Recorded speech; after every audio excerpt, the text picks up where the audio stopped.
Good evening, everybody. Welcome to the third Parent Hour hosted by our team here at the University of Hartford. We're really glad to see so many of you joining, and I see a lot of repeat names, so that means we're not doing too bad. Just to avoid any tech issues, we're starting to get this down. So can someone tell me if they can see the screen or hear me or both? So seeing our PowerPoint and hearing us. And put it in the chat, because you should be muted. I can see the screen and hear you. Okay, great. So we remembered to record this one.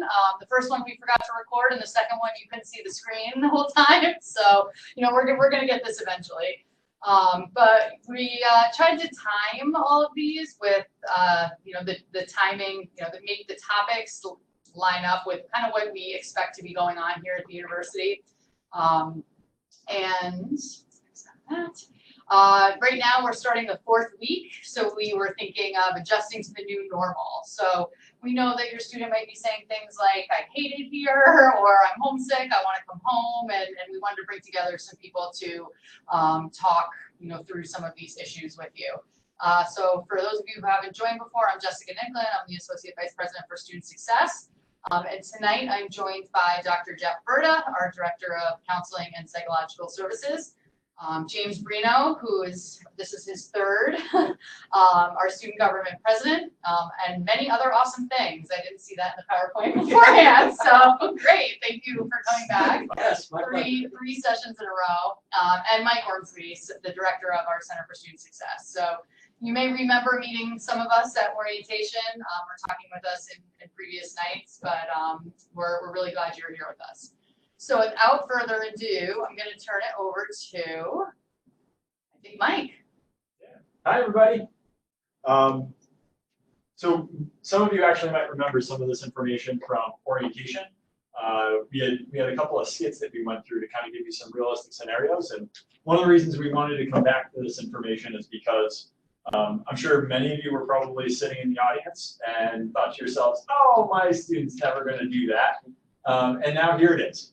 So we wanted to kind of refresh your memories of, like the transition that's happening and some of the things that are kind of at the forefront of your mind and of the mind of on the mind of your students.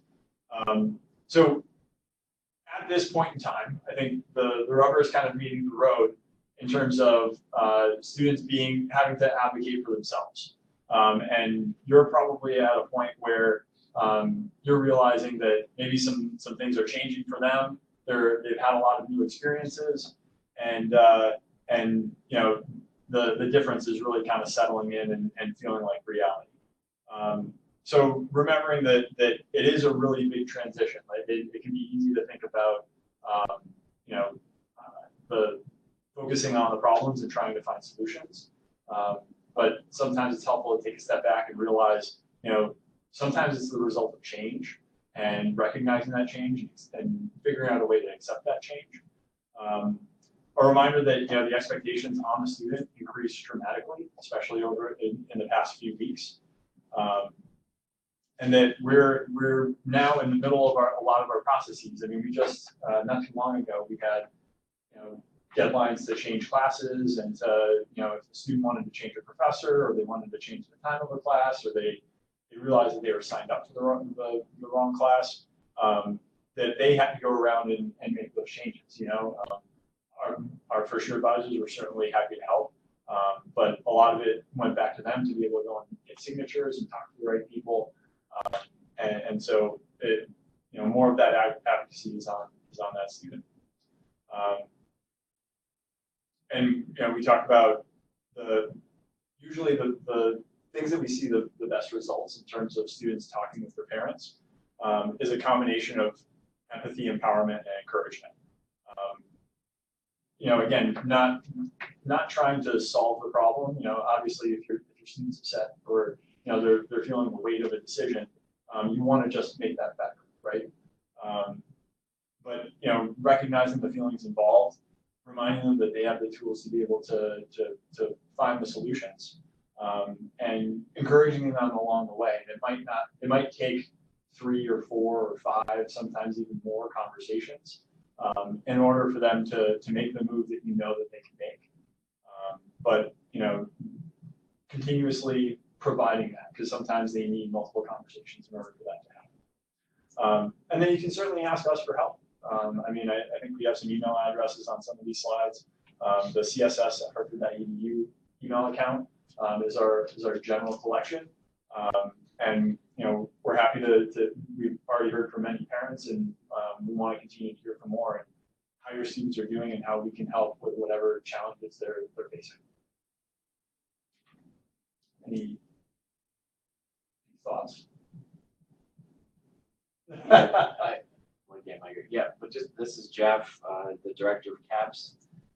I think your point about it taking sometimes a while, many sessions, many conversations with students. I think I can echo that from the perspective of a therapist and the work we do in the counseling center. I think sometimes people might have a perception that, you're just a little homesick. It's a minor bump in the road, and one or two conversations, and you should be on your way after that. And certainly for some students, that's all it takes. But a good number of students that come through the counseling center, really for that first semester, the first few weeks, sometimes the first couple months throughout the semester, really need the reinforcement, the encouragement. And like you said, Mike, it's not always jumping to try to fix it or to problem solve, but just kind of listening, validating, empathizing, supporting. That can often go a long way. Next slide. Yeah, that's the next one. So again, as I mentioned before, some of you got to see the skits. I Want to Come Home, the roommate conflicts, and first disappointing grade. So those are kind of the three main categories that we tend to see. And so, next slide. The next one.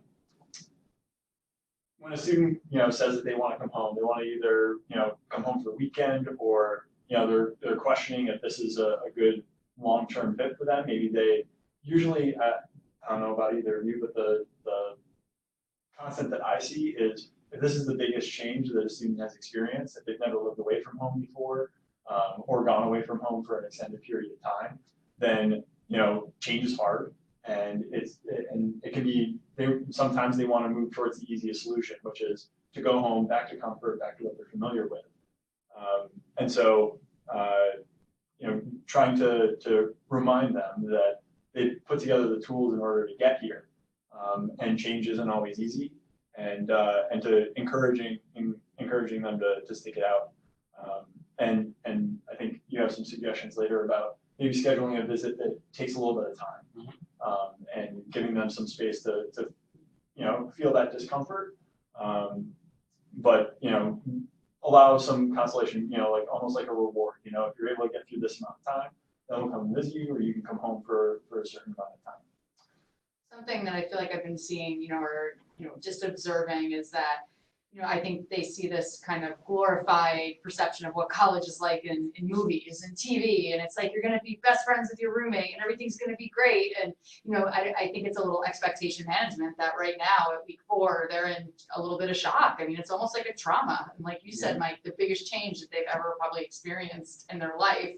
New friends, new living situation, new responsibilities, and it really can kind of shake them. James, I don't know if you've had this experience. Today in our US 190 class, I asked students, we started talking about social media and what they're seeing from their friends at other schools. And I said, how many of you have seen something that one of your friends has posted at a different college and thought, wow, I wish my experience was like that?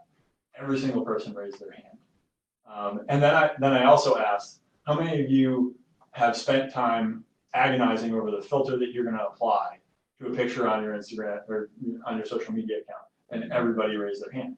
And so, have you had experiences of like, oh, I'm missing out on? Oh yeah, most definitely. I see freshman year, see pictures of these like crazy presenters coming to different schools, and they're huge 40,000 person schools, and they're all the way in the very back of an auditorium taking a picture of like a concert or something like that. But then at the same time, I've probably done the same thing where I've posted something really cool that we do and saying something like, glad I came to the University of Hartford and posting and making sure the filter is correct and tagging the correct people in a picture and things like that. So it definitely is something that your students are probably looking at. But you kind of, to me personally, kind of, if they say something to you, say, hey, University of Hartford is a very unique place and you're going to have those same exact experiences.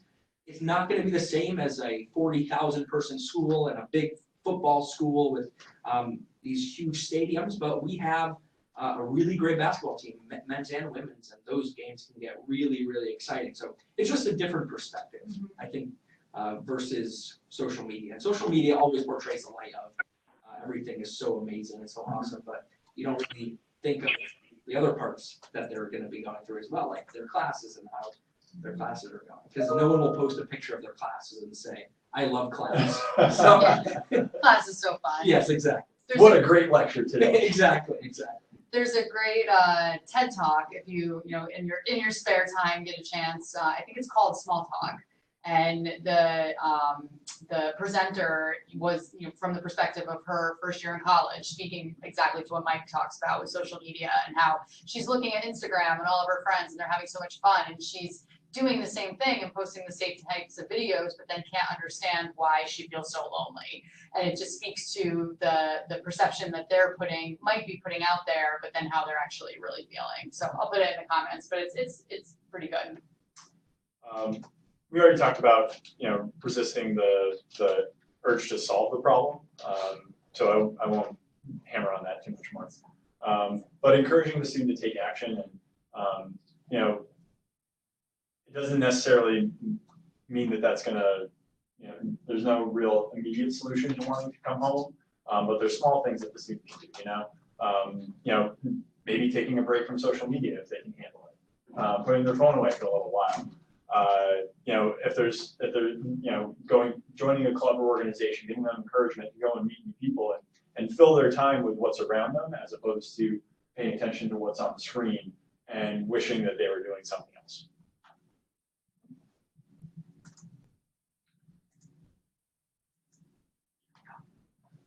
So another common challenge that students are experiencing, especially at this time where it starts to come to a head, they've had a few weeks of, oh, well, I won't worry about that. And, my roommate is just doing something strange. I'm sure that'll get better. Or, oh, I can just avoid them for this amount of time and I just won't have to deal with that for too much longer. And now I think things are starting to settle. And students are realizing that if there's something that they don't like or is different for them, that they're starting to feel the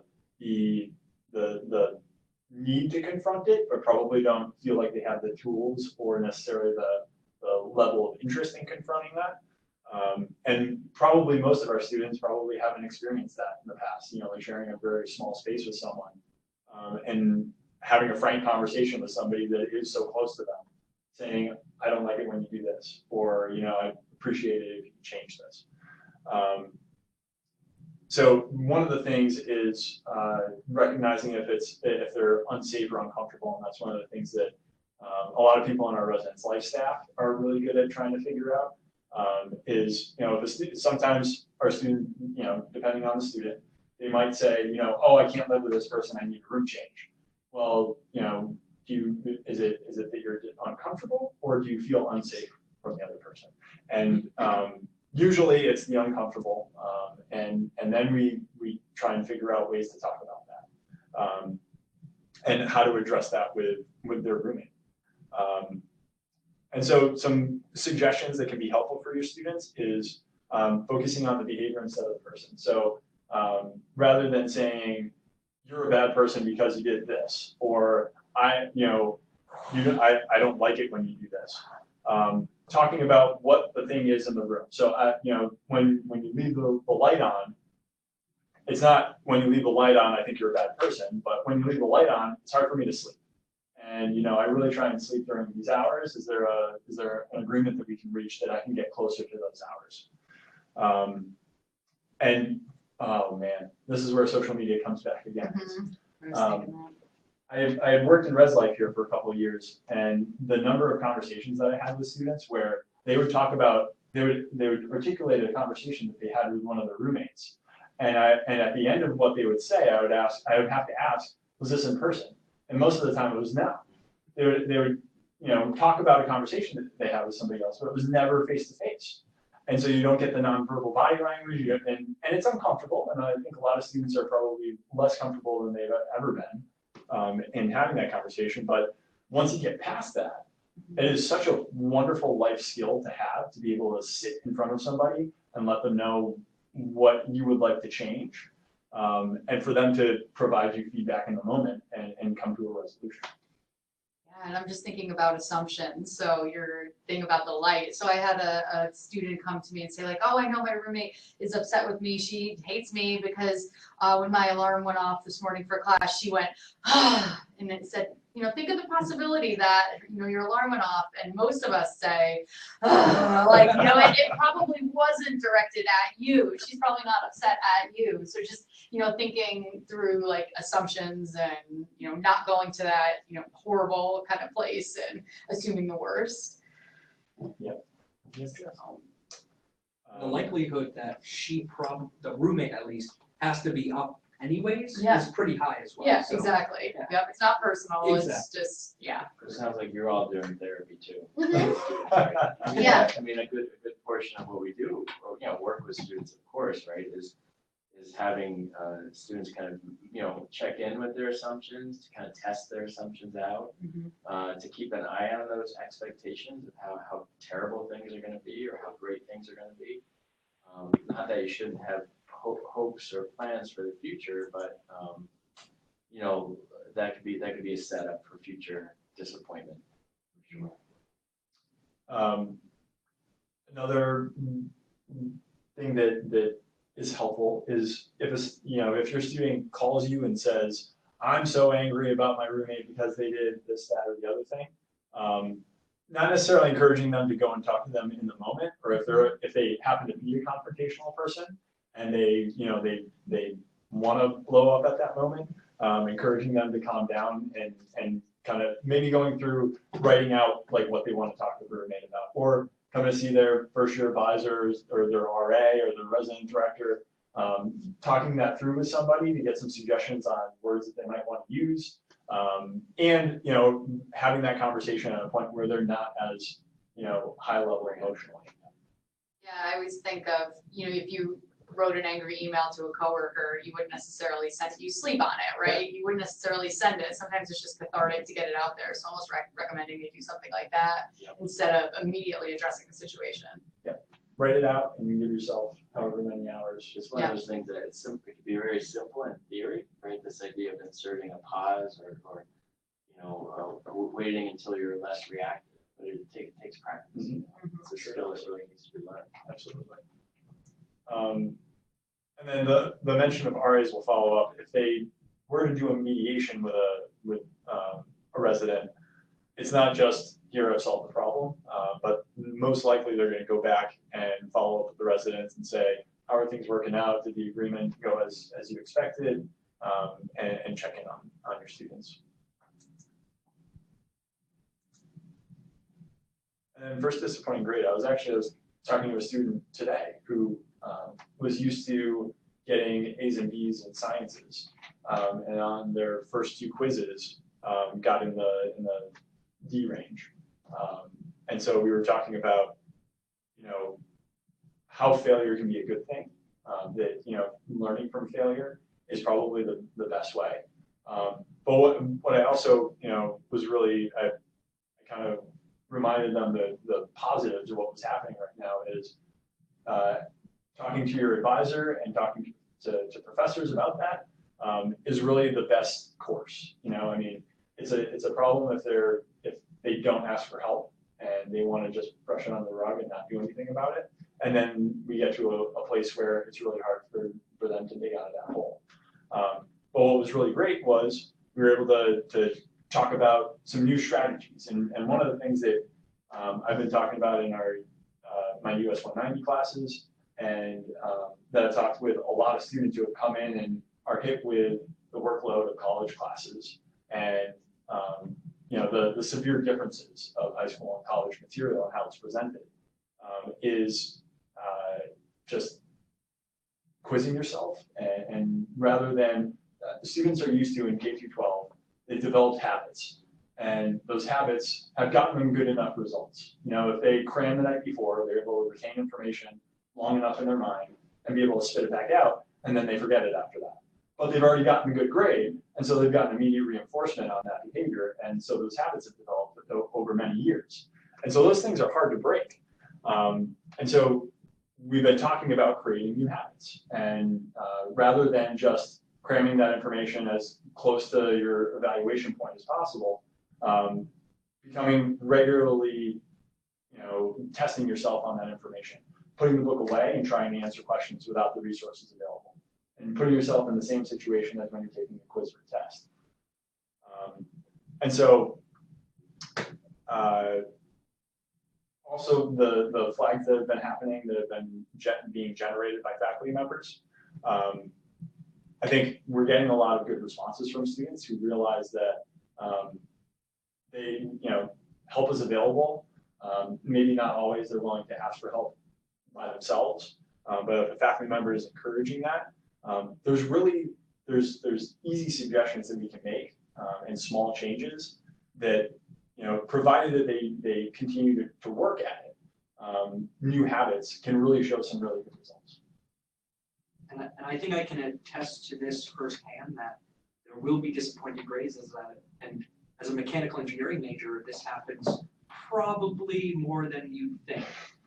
But it's always a learning opportunity, and professors really take that as a learning opportunity as well. So if they get an email from a professor saying, hey, come see me in my office hours, I want to talk about the first exam or a quiz that you took, it's not meant to be you're in trouble and this is why. It's more of, how can I help? How can we do a little bit better? What can we do in class or outside of class or in office hours that can help you? So all the professors are really here just to teach you. They're not here to scold you or tell you that you're doing bad, but they're really going to work with you.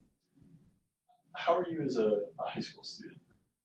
As a high school student, I was pretty decent. I think my charm worked a little better on teachers than college professors.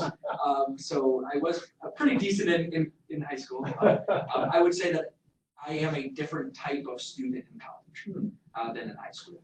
So one of the things that I've talked with students a lot about recently is the difference between memorizing and understanding. And in high school, there's been a lot of habits that have created students who want to memorize stuff. And in college, the focus is understanding. And I think, the students that I've seen, they put a lot of pressure on themselves to get the right answer. And just about in every case, once I've seen them take that pressure off of themselves, they're able to start understanding the material rather than worrying about the grade that they need to get.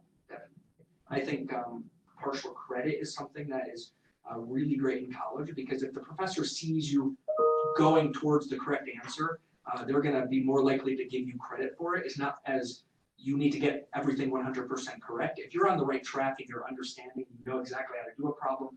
This is more for sciences than anything, but they're really able to say, oh, you're on the right track. We just need to tweak one or two things. They're really great with giving you those lessons while grading an exam or pointing you in the right direction.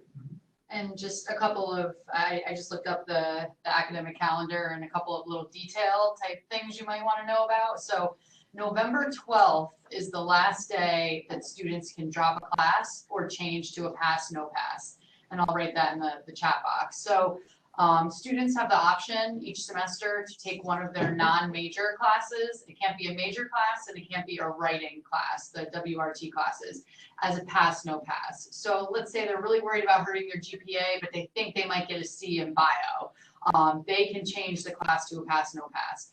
But because they have all the way till the 12th, which I think is really generous to do that, I would encourage them to continue to see how they're doing and not let one grade say, oh my God, I have to drop this class. Because there's a lot of opportunities for more grades and bringing grades up. And most professors don't base grades on one or two big tests. It's usually a culmination of a lot of assignments. So November 12th is the last day to drop a class. And just in the back of your mind, 12 credits is really what they need at minimum to be staying sort of on track if they're full-time, looking to finish in the 4 years. So if they're registered for 15 credits and they do decide to drop one, it's not the end of the world, but it's just, you know, keeping in mind at least 12 to stay in good academic standing. Next. Next. All right. Next, please. So most of these tips and techniques we talked about already. And you know, I think something that we hadn't talked about is being patient with yourself. Patience is significant in all of this. Empathy takes patience. You know, having the same conversation 3 or 4 times takes a lot of patience. And so this is a new experience, and patience can't be understated. And then, of course, you know, we had emphasized the interest in FERPA, and so if you were to call and ask questions about your student, for us to have the best conversation, making sure that your student has that on file, which they may well already have.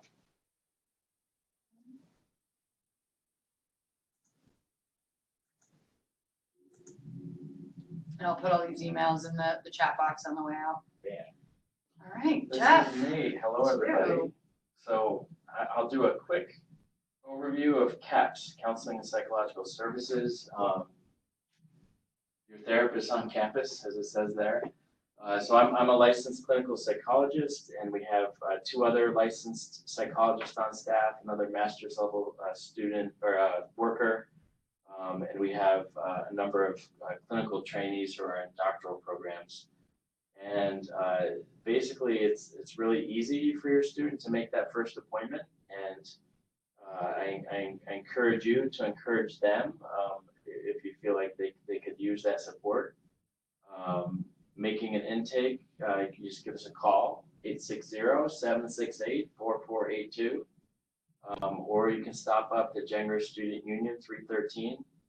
And then once we meet with your student for that intake appointment, we'll do our assessment. We'll try to determine, you know, what they're struggling with. We'll ask questions about history, of course, and then we'll make a recommendation.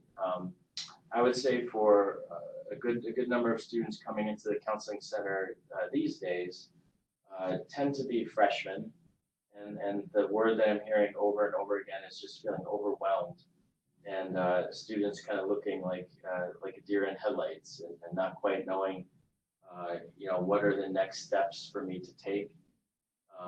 Some of them come in and their eating schedule is super off, their sleeping schedules are off. They're feeling already, some of them, that they're not keeping up with their coursework. Roommate conflicts, as Mike mentioned, bubbling up. So it really is true, I think, that the rubber is meeting the road, and we could be a good resource for your student. Wellness workshops are one of the ways that we can help students to cope, and those workshops are really geared for freshman students who might be having trouble adjusting to campus, to college life. And so we emphasize what I like to say, back to basics, getting the eating and sleeping and social aspects on track, and oftentimes pointing them in the direction of their first year academic advisors and others who might be able to help. You know, we do individual therapy, we do all kinds of different group therapy. We have a mindfulness meditation group at the moment running on Fridays at 1 o'clock. And when Mike had mentioned, you know, this idea of not being reactive, kind of being patient and slowing down, that's really one of the skills that we emphasize in that group, is to basically learn to develop the skill of sitting with and feeling discomfort, feeling confusion, feeling anxiety, and doing your best not to react in the usual ways that might deepen the pain, deepen the difficulties. But then again, not to kind of stick your head in the sand and pretend that they're not there. And so that is one group that we have up and running at the moment. So just to reiterate for those who already know and who have been at the parent panels, Our services are covered under tuition, and so there's no out-of-pocket fees. Services are confidential, and in the spirit of encouraging autonomy and independence, of course, we really ask that the students make their own appointments. Jeff, how do students get referred to wellness workshops or get involved in them? Yeah, so good question. They would have to make that initial consultation, that intake appointment first. And students who know about wellness workshops sometimes come in and they ask for that at intake. And then we can make that referral. At other times, based on how the student is presenting and what we feel that might be the best way that we can serve them and meet their needs, we would make that recommendation. And the wellness workshops are really geared to be short-term and skill development, emphasizing skill development around managing stress, for example, making social connections. And the curriculum is for 4 consecutive weeks for an hour a week. And just to know, if you guys are putting comments in, you can do private if you don't want everyone else to see your question, or else it'll go to everyone. So especially because we're talking about counseling, just so you know. Next slide. Should I wait for that? Or do you want to? No, Yeah. go ahead. Just to field the question that came in. So I think I just covered, how to take advantage of wellness workshops, and to go through the intake process. Sometimes students do meet with a therapist for intake, and the recommendation is that they get referred off campus. And usually that's a situation where the student might really require a more long-term ongoing course of treatment based on our recommendations. And we try to help facilitate the referrals off campus as well. Just trying to read through the questionnaire. Support groups on campus. So there may be a way for that particular question that the student could do both. In other words, find a long-term therapist off campus and do the wellness workshop. And so if whoever asked that question can email me tomorrow, and I'd be happy to speak to you directly if you need more guidance. Or you can give me a call tomorrow or throughout the week, and I'll see if I can help guide you.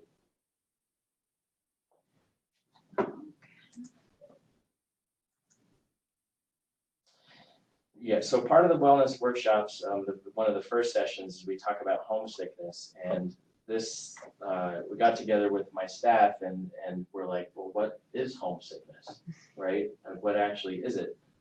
I think if you were to take the word at face value, you're sick because you're not at home, you're not feeling well, you want to go back to home, you long for home. And so we started to unpack that and kind of really think about, well, what does it mean? And do our best to put ourselves in some of the students' shoes. And certainly many of us have been there before. And so really, it's a loss of a lot, or a lack of a lot, just basic familiarity and comforts of home, the predictability, the stability, the safety, the connections and attachments to parents, to siblings, to pets, and control over my surroundings. Once you get in to a room with someone who you don't know very well, and you can get into a room with several peers that you don't know very well, it can quickly feel like you don't have much control over your surroundings. And so if you were to take this slide and kind of think about your own lives, I think this is what we all long for, student or not. And so it could be a really big adjustment. I know as Mike pointed out. And so going into this exercise of really kind of trying to define homesickness and think about it a bit more certainly helped us as a staff put it in context. And the being known piece on the bottom, it can be very good to kind of go to a neighborhood or a home where people just know you and they know what to expect, and you know what to expect from others. But things can get really turned upside down for some students when they come to campus in that domain. I've talked with, over the past couple of days, a handful of students who came from small schools where they knew everybody. They graduated with students in classes that were 100 or less. And so being in an environment where they don't know anybody is really, really different for them. Absolutely, absolutely. So I don't know if I need to read all of these. So what's missing? So everything's missing. You know, friends, family members, significant others, you know, teachers, mentors, partners. Pets is a big one. In particular, I'd say more so recently for some reason. You know, homesickness, you know, sorry, mom and dad, they don't miss you as much as maybe they miss their pets, which may not be a surprise to you, but that could be really tough, you know, not having your pets around.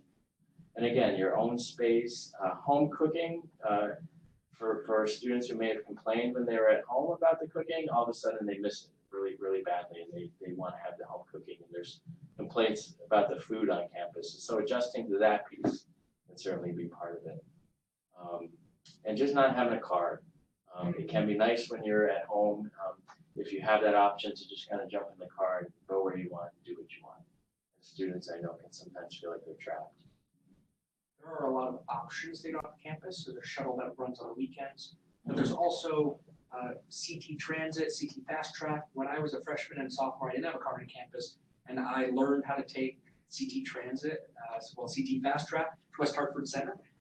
And it was a learning experience because I had never, I'm from a small town and we all had cars and things like that. There was no actual buses that ran. So learning the bus route was a really good opportunity for me to learn. Also, one thing that we have on campus is zip cars.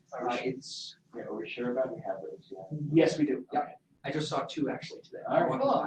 Yeah, and it's a service that you can sign up for. You just need a valid driver's license. And you're able to rent a car for 1-2 hours.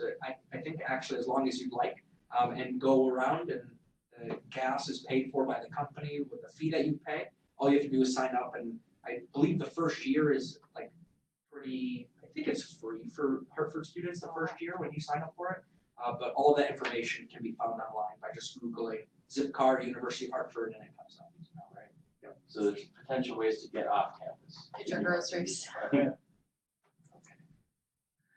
Home sweet home, using home support. So, you know, the caveat to this particular slide or part of the presentation is that, you know, you know your student the best, and so I don't think there's a one-size-fits-all recommendation for how to help your student kind of manage some of these feelings of homesickness. Some may need more support early on. Some may benefit more from long gaps in between contact.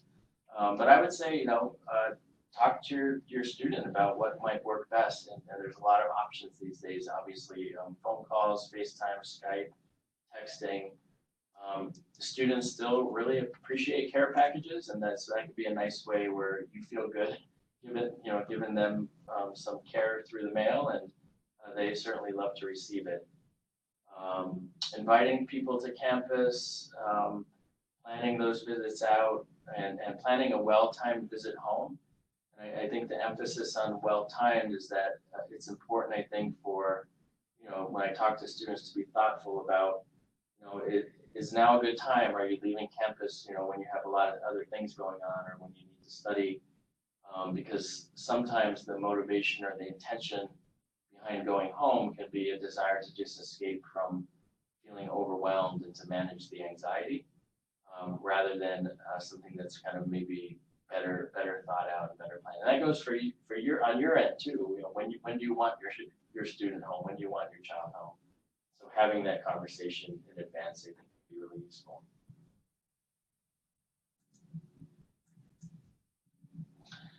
So signs of loneliness. I think the part of the purpose of this slide, I think the motivation behind it is because some of the best interventions, if you will, that we can have through the counseling center and everyone, I think, who works with students, is to encourage them to get connected and to build up those social supports.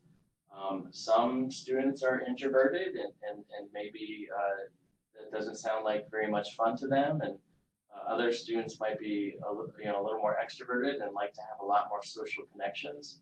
And so, respecting that and the individual differences, I would still say that having at least one person on campus that you can, talk to, go to lunch with, hang out with, can make a huge difference in terms of students feeling like they're a part of the university and that they can succeed. And so I'm always on the lookout for when students start to really isolate from others, especially when it's unusual for them to do so. Hiding out in their rooms, watching TV, being on social media all the time. And, I would say an avoidance of people can be part of it too. And these, signs that are listed here can be all kind of overlapped and tied in to symptoms of depression. And so when there's a really withdrawal from the world in many ways, and from people and from connections, that's when, myself as a therapist feel like I really need to kind of try to act or try to offer a suggestion to get creative on how to make those connections happen. When it's all wrapped up with, changes in appetite, disrupted sleep, and it's really impinging upon a student's functioning, that's when it can turn into something more serious, and we have to be thoughtful about how best to proceed there. Yeah. I'm happy to help too. I mean, sometimes students are so apprehensive about meeting other people. Yeah. That it can be helpful for me to find somebody who has an upperclassman who has a similar interest, and then mash the two together so that they're not walking into a room full of strangers and feeling like they have to meet everybody. Yeah. So that can help. Yeah. Thank you. Yeah, and I know if you're worried about your student, potentially being lonely or depressed and you're not there and you can't see, if you ever want, we can do what we call like an invisible support network. So you can email me or Mike and we can, put it on Res Life's radar to kind of just check in, and the students don't even have to know. But, we're a small enough community where, we can do those things while kind of slipping under the radar. So don't hesitate if you notice something that's really different that's keeping you up at night. It's okay to kind of reach out to us. I'll introduce him to James. James Yeah. has a lot of interest. Yeah, James is into everything. Yeah, just to add to the discussion about loneliness. So I guess part of my attitude, and I'm hearing everybody else say it in one way or another too, it's like, loneliness isn't necessarily bad in and of itself. Either is discomfort, either is stress, either is feeling sad. And so, the attitude that I try to hold on to is that in some ways it's good. You're feeling kind of a range of different emotions, and much of it can be expected.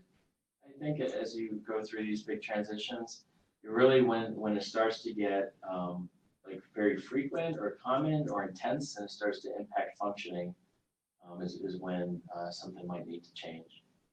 So, step away from the screen, put down your phone, turn off your laptop. I think we're all guilty of this. I'll speak for myself. It can get really easy to just kind of, when you have some downtime or when you're feeling stressed or anxious, to kind of pick up your phone and, text someone or surf the internet or get on social media.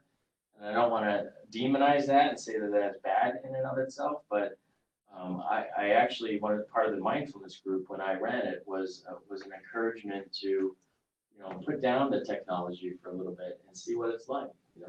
Put it down for 15 minutes, notice what you're feeling, notice what thoughts are crossing through your mind, and realize that during those times you might have an urge to pick up the social media, and why don't you fight that urge just for a bit, even if just for a few seconds. And I think over time, with the right kind of training, if you will, you can start to develop a tolerance. For one, you could begin to notice that you're feeling certain things that otherwise you wouldn't notice. And then the hope is over time to develop a kind of tolerance and ability to sit with some discomfort. And I guess I have a little bit of a bias towards connections on the screen versus connections one-to-one in person. And so whenever I have a chance to encourage a student to have the one-on-one conversation or face-to-face, I kind of push for that. Just real quick on the Yeah. challenge yourself. I hear countless stories, many of them are red caps, of students who were shy initially and went to a first club meeting or went with a roommate somewhere to an event that they weren't necessarily invited to, but the other person was, and they tagged along. And I've always heard the story of I was afraid to do it, and then I did it, and I was so happy that I did it. I've never heard of somebody going to some kind of social gathering and having a bad experience and people like shunning them, and then I think students are afraid of that, but it just doesn't happen. I mean, they're going to meet somebody. It might not be a world-changing experience, but it's usually, more often than not, it's at very least the first step to get to know other people. And then you start to show yourself and prove to yourself in many ways that it's not as bad as you think, number one, and that you actually have some positive experiences associated with it. So yeah, stepping outside your comfort zone, pushing yourself a little bit. Like I said, we have a lot of groups, wellness workshops and others. And the statement I try to make to students is just take that first step to come to the first one. And usually once that happens, some of the anxiety starts to go down. And it could be an amazing thing when you're sitting next to a peer or a group of peers and you're realizing that you're not alone in the kind of suffering or struggles that you're going through. And that in and of itself can be pretty healing. Yeah, that's another reason we recommend signing up for clubs and things, because even if those clubs drop off after time, which we expect that interest will change and priorities will get shifted, but just being with a group of people that have some kind of common interest and are going through the same thing as you is really powerful. So to answer Monica's question, so all of our students are going through the US 190 class, so the first year success seminar. And a lot of our curriculum is based on the whole thing is about adjustment. So adjustment from a stress management and a time management perspective, making friends, community, financial aid, pretty much a little sampling of everything. And then we instruct our advisors, you go in with a plan, but you can also adjust based on the needs of the class and what's coming up that day. So they're going to get that once a week touch point with their advisor in class, and they talk a lot about these kinds of things, with their classmates, and then that one-on-one coaching that they're getting from their advisors as well. Good question.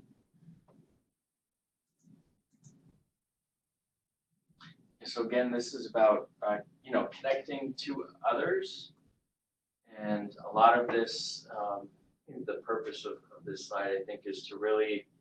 Again, it's encouraging students to step outside the comfort zone, to listen, to pay attention to others, and the genuineness. And so there's some students who I encounter who are the helper types, I guess, who seem to kind of go around and they're really good at this stuff. They're really good at listening and connecting with others, but they're not always so good at caring for themselves. They can tend to put themselves at the bottom of the heap.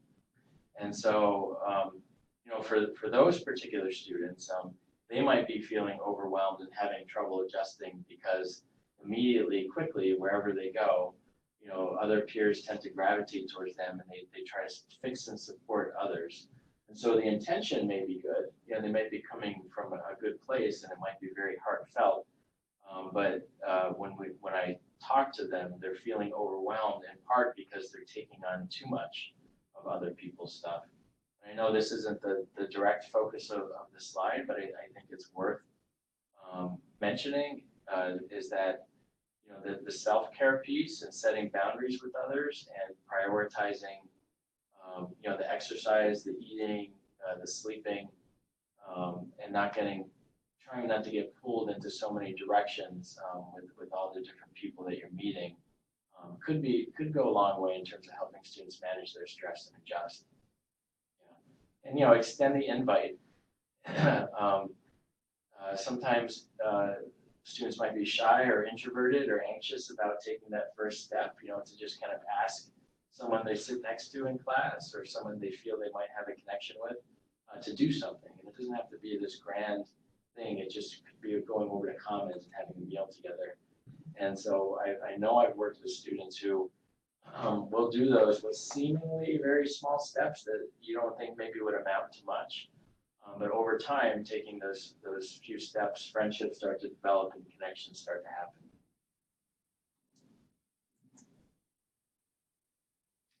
Yeah, this particular slide I think is geared more towards students, but parents, I guess, could give their students some ideas or tips here. We can also send this out. Yeah. If you want to read through all your bullet Yeah. points. Yeah, I'm not going to read it all out, but the last one in here is find a job.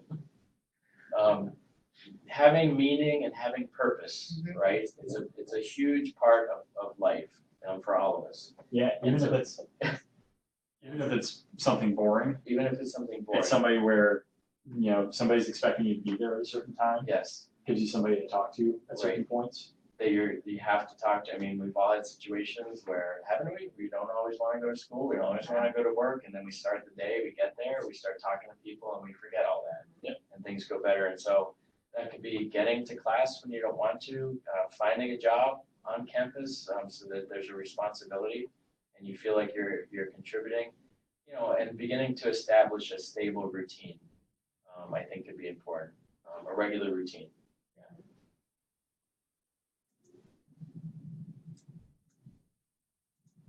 All right. So there were fewer questions than the previous two parent panels. So I'm wondering if you're sleeping or if you just don't know what to ask. But I'll put the email addresses in the chat box. And I'm thinking if you want to get a copy of the slides, because there was a lot more content than in the previous sessions, why don't you go ahead and put your email address in the chat and I can send it out after, or if you feel more comfortable, you can email me and I'll get it to you. We want to make sure you have all these resources. But we'll give you a minute to type any questions that you might have. Promise we get you done by 9.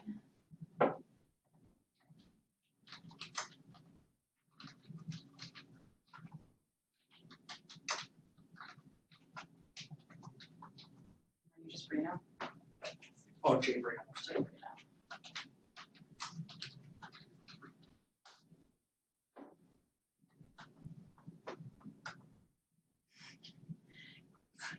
So I actually have a link. Is it in the?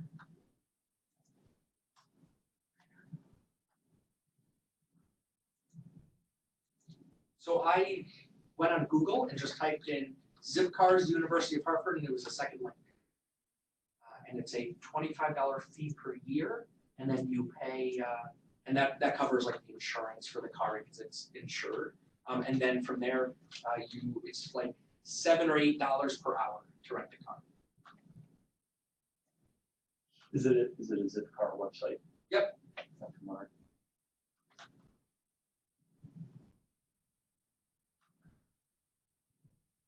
So the link, it's zipcar.com/university/university-of-Hartford.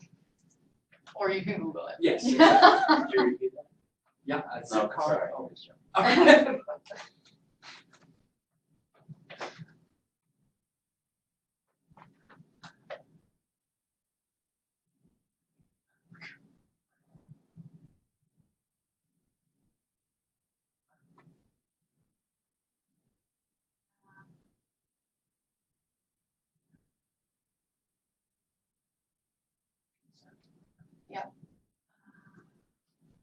All right, we're just looking at your comments, slides. We'll make sure we get them to you. So if you're good, feel free to sign off. I'll stay logged in for a few more minutes just in case you want to type some more questions or put your email in, and we'll get these slides out to you and follow up on any of your other questions after sometime this week.